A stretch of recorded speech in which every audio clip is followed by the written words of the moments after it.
Let me see. I have all my notes. My papers are here. Case files.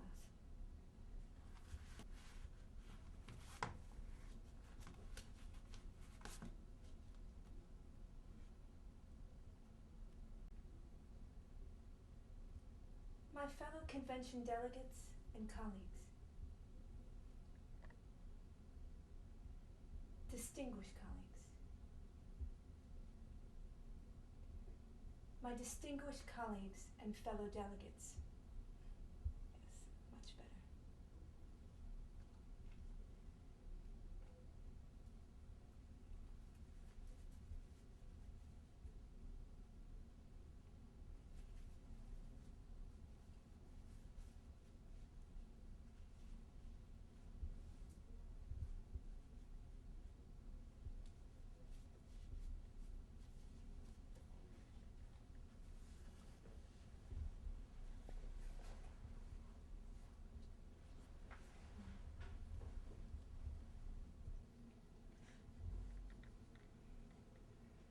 Good evening, Dr. Ryberg.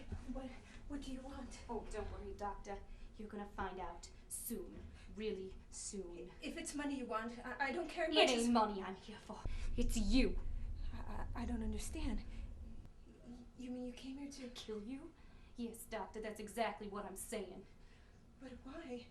Has someone paid you? No. No. No one has paid me. This is a payback. This is something you are owed, something that you have had coming for over 6 years. 6 years? I don't understand. I don't remember. Well, I guess it didn't mean as much to you as it did to me. Just so you don't strain your brain over it. The name was Edward Lovis.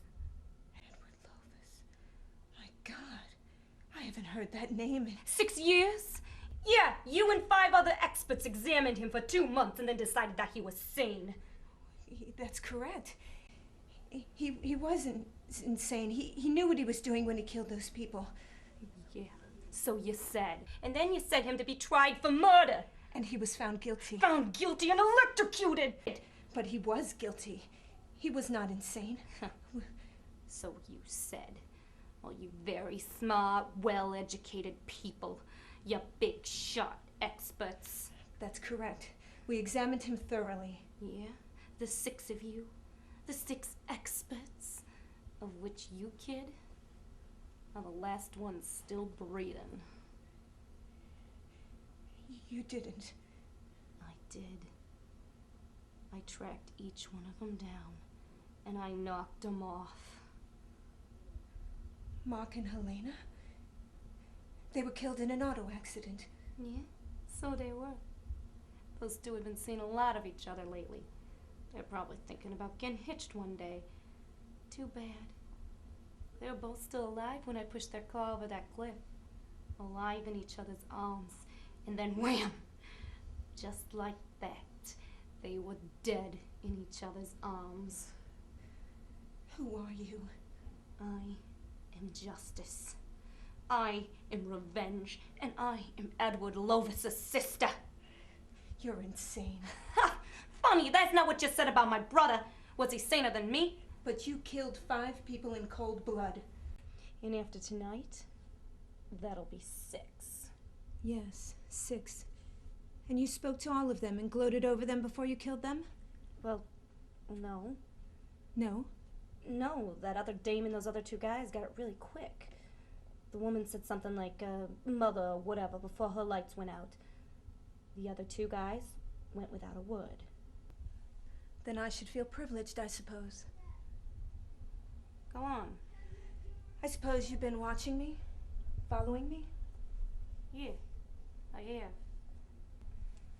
I was even in this room earlier tonight, just checking things out. I stole a key from the front desk when they weren't looking. That's what you say. But what if there's more to it than that? I'm here to kill you. What more is there? I don't know. What do you think there might be? Look, this is stupid. You're gonna die like the others. No, No? not like the others. You said so yourself. So You didn't speak to them. You just killed them. Yeah, so what are you trying to say? Not me. It's not what I'm saying. It's what you are saying. You left me for last, out of all the others. Yes, so what? It could have been any one of them. Are you sure? You don't seem sure. Of course I'm sure. You traced me. You followed me. You entered my room. You saw me in my fur coat, but then decided to chat first. A change in the pattern. Yeah, don't you start your psychological crap with me, because I'm not buying it. Really? But I'm still alive. You have the gun, you have the power, but I'm still alive. You could have done it at any time, but you didn't. And you know what? You probably don't even know why. You want to die? I'll make you dead right now. I'll plug you right through your cute little fur coat. Well, if it's the coat that bothers you, and it seems as though I'm not going anywhere, perhaps I should take it off. Yeah, go ahead.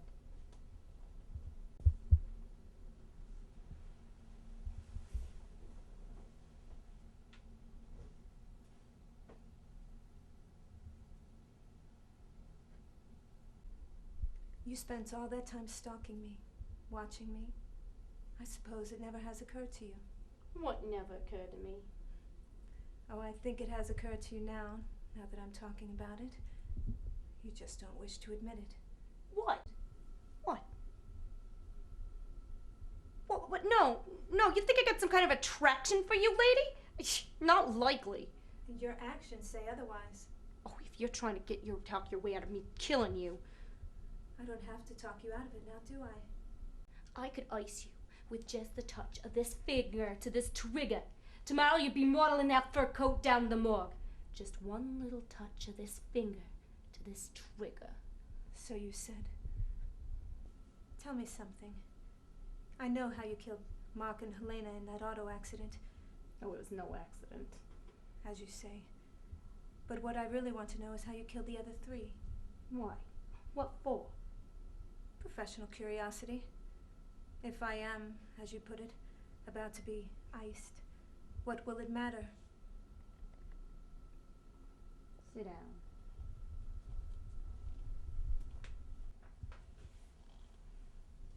I got that young gal right after the other two in the car. She went out for a hike in the woods, and I followed her. I got a little ahead of her. She saw me, but she didn't see the gun until it was too late. She was calling for her mother when she kicked it. Poor Helene. She was a very gifted young woman. Brilliant. Absolutely brilliant. Anyway, you asked for it.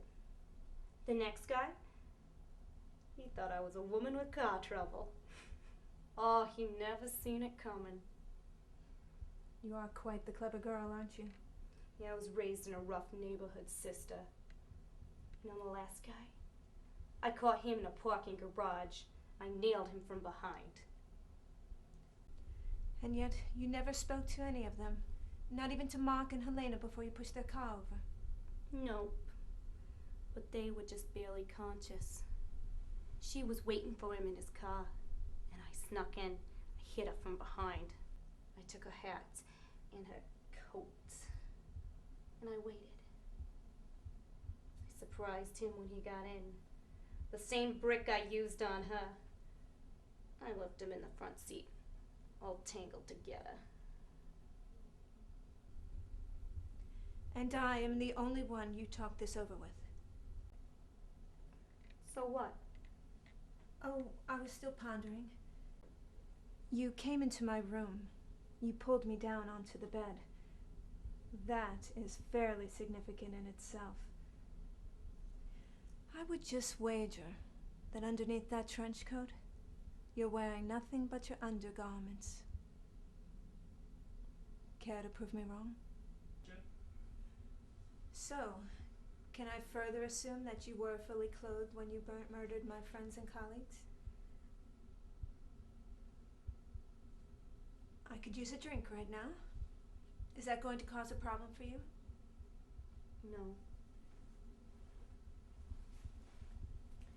I'll bet you can use one as well. No, thanks. Don't worry. Don't worry. I wasn't going to poison it or anything. Fine. Come on. Come on, you really do look like you could use one. That's better. Besides, I dislike drinking alone. Urban, I don't care. are you upset? You do sound as though you're upset. Why do you care how I feel? Now why should you be upset? I'm the one who's supposed to be killed.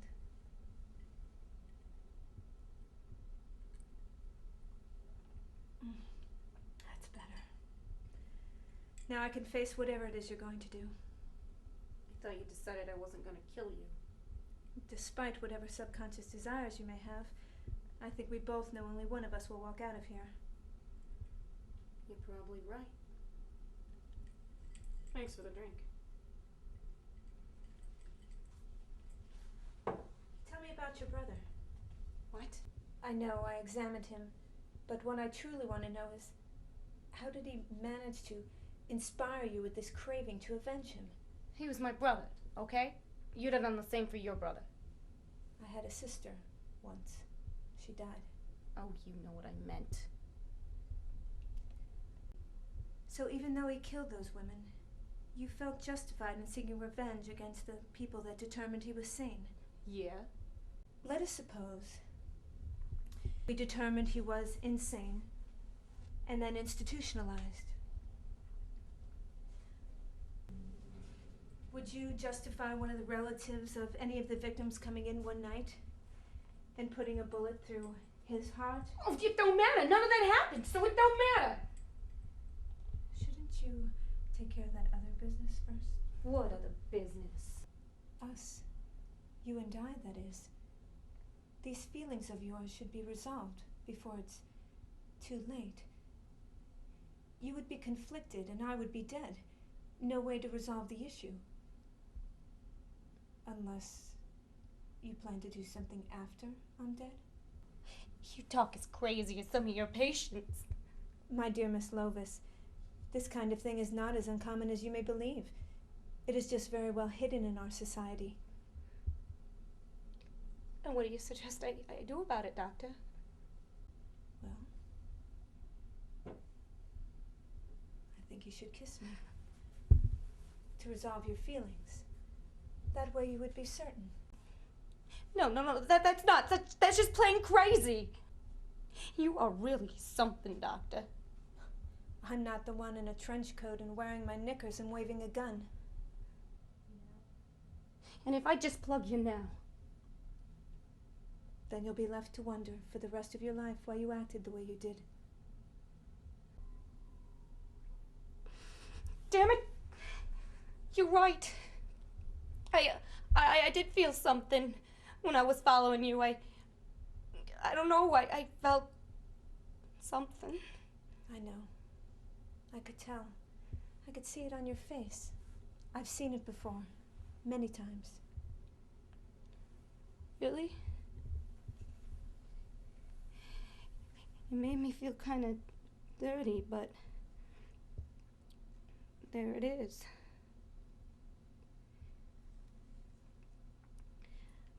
I suppose this could wait for later. What's a few hours more or less? I am sorry to be so formally dressed. I was on my way to a lecture. I know. Remember? You're younger. You're younger than I thought. That's all right.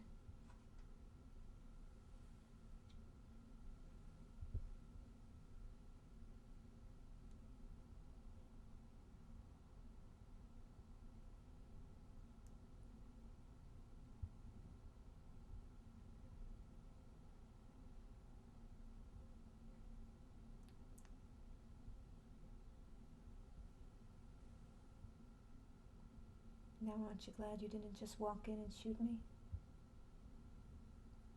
Well, Don't deny it. You are getting quite flushed underneath that coat. you're right. Jeez. You're really good at your job. Having studied all manner of impulses for so many years. I could show you some other things I'm also good at. I'll bet. Let me get out of the rest of my attire, and then you shall see.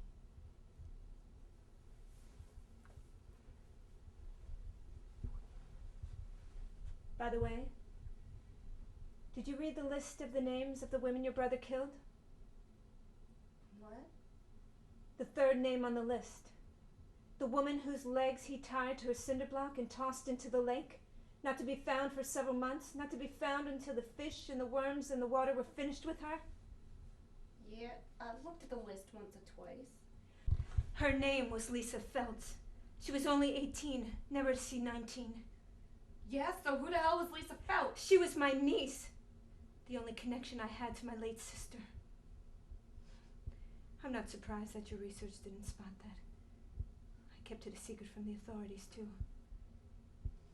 When they approached me to examine your brother for them, I saw my great chance. I was the expert. The others followed along with me. I made certain that they decided what I wanted them to decide. Sometimes revenge does solve things. Crazy or sane, it didn't matter to me. Not after the interviews. Not after the interviews. Not after what he told us about Lisa. How she had begged him not to kill her, right up until the water covered her over.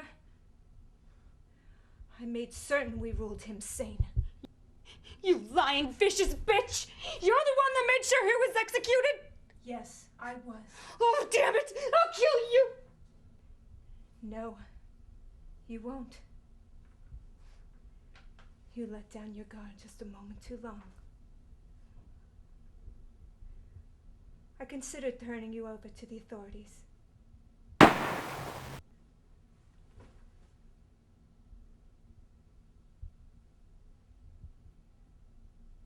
I decided against it.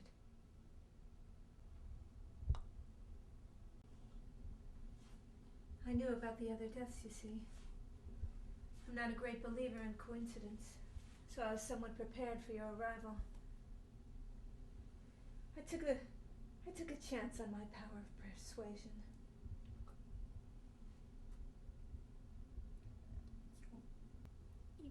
You lying. Miserable bitch.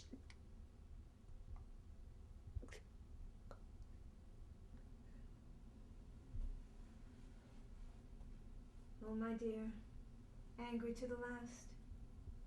It's a shame you're dead. I could have delivered a number of papers on you and your behavior.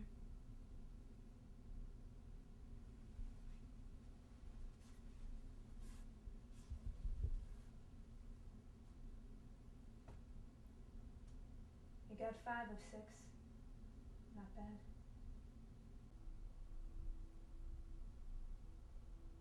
I told you, remember, that only one of us would walk out of here?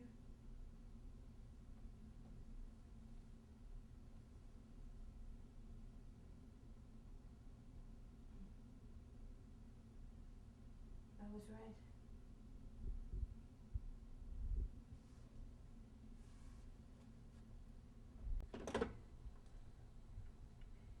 Is that the front desk? Yes, this is Dr. Ryberg in room number 815. Someone has broken into my room and tried to kill me. Can you send up the house detective? And I need you to contact the police for me. She's still here. She's not making any trouble. Yes, just send them up when they arrive. Thank you. I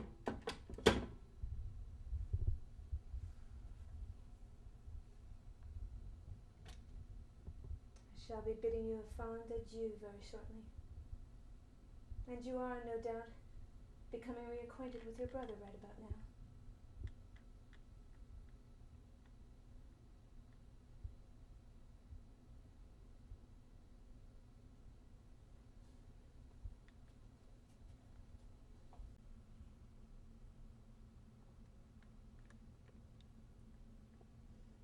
It wouldn't have mattered if you had killed me. My life ended when Lisa died.